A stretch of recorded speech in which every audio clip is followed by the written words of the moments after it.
Thank you to all my lovely supporters on Patreon. To hear all the music I make and covers I do, go to the link in the description to sign up for my Patreon for as little as $1 a month. Hey, what's going on, guys? Christian Hanna Horror here, and today, guys, let's talk about 1988's Bad Dreams. Now, this is a Scream Factory double-pack Blu-ray that I have this movie for, but if you're over the pond, you can get this in 88 Films version. Now, Bad Dreams, when it was introduced to me, it was told to me that it was a Nightmare on Elm Street ripoff. And I took that as a great thing, because you guys know what I love, Nightmare on Elm Street, the franchise. So, I've seen some other Nightmare on Elm Street type ripoff movies that really use elements with their killers being really comedic, or the vibe of nightmares and things like that. Some of them have been pretty cool, some of them have been okay, and some of them are really good. And Bad Dreams happens to be one that I think is really good. And the irony is Bad Dreams has a lot of roots to the Nightmare franchise because its main star is from Nightmare on Elm Street Part 3, The Dream Warriors, and that's Jennifer Rubin.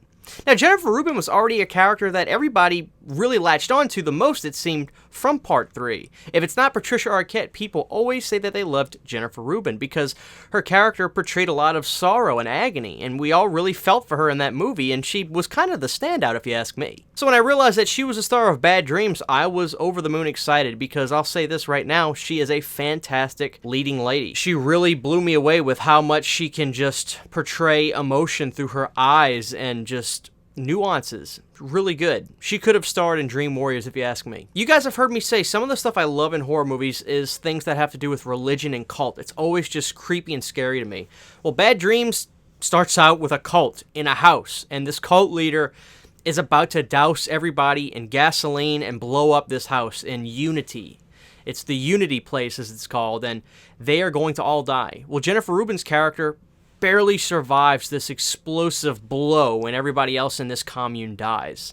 She wakes up years later out of a coma in a hospital, and she is soon haunted by the memory of her former cult leader. Bad Dreams does a lot of stuff that reminded me of Dream Warriors. For instance, they're at this hospital, and the doctor, who is also in Reanimator, and you recognize him very well, they have a sit-around room where they're all sitting and talking, just like Dream Warriors, to be honest with you, and one by one they start disappearing and dying, and this maniacal cult leader is the one that seems to be causing everybody to kill themselves and harm themselves.